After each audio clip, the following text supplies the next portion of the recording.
छोटा काम करने वाला बड़ा आदमी बना। छोटा काम करने वाला बड़ा आदमी बना। जिसे लोग मामूली समझते थे वही बना करोड़ों दिलों की प्रेरणा। एक छोटे से गांव में जहां लोग काम की नहीं इंसान की हैसियत की कीमत लगाते थे, जहां गरीबों के सपनों पर अक्सर हंसी उड़ाई जाती थी, उसी गांव में रहता था 21 साल का राजू। पिता दिहाड़ी मजदूर थे, माँ खेतों में काम करती थी। घर की हालत इतनी खराब थी कि कई बार रात का खाना भी उधार लेना पड़ता था। लेकिन राजू के अंदर एक जुनून था। एक दिन अपनी मेहनत से बड़ा आदमी बनना है।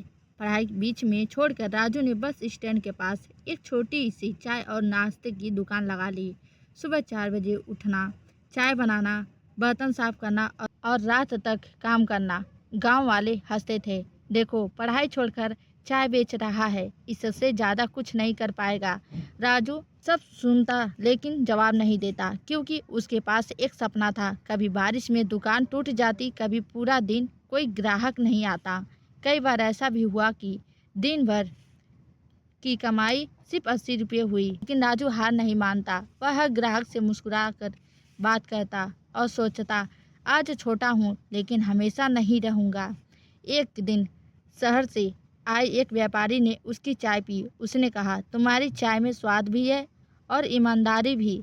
यह बात राजू के दिल को छू गई। उसने अपनी कमाई बचाने की शुरू की और कुछ सालों में दूसरी दुकान खोल ली, फिर तीसरी, फिर चौथी। धीरे धीरे उसका कारोबार बढ़ता गया।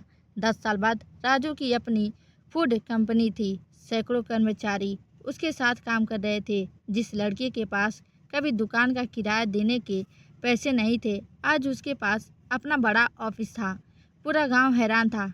जिसे लोग चाय वाला कहकर बुलाते थे, आज वही शहर का सम्मानित व्यवसाय बन चुका था। एक दिन राजू अपनी पुरानी दुकान के सामने खड़ा था। उसने उसी टूटी हुई मेज को देखा जहां से उसने शुरू की थी। उसकी आंखों में आंसू आ गए और उसने कहा, मुझे बड़ा मेरी किस्मत ने नहीं बनाया, मुझे बड़ा मेरे छोटे काम ने बनाया। राजू ने गांव के गरीब युवाओं को रोजगार देना शुरू किया और हर किसी को एक बात सिखाई, काम छोटा नहीं होता, सोच छोटी होती है। आज भी उसकी कहानी सुनकर लोग प्रेरणा लेते हैं। सीख, कोई भी काम छोटा नहीं होता। मेहनत और ईमानदारी हर इंसान को बड़ा बना सकती है। सफलता की शुरुआत अक्सर छोटे कदमों से होती है।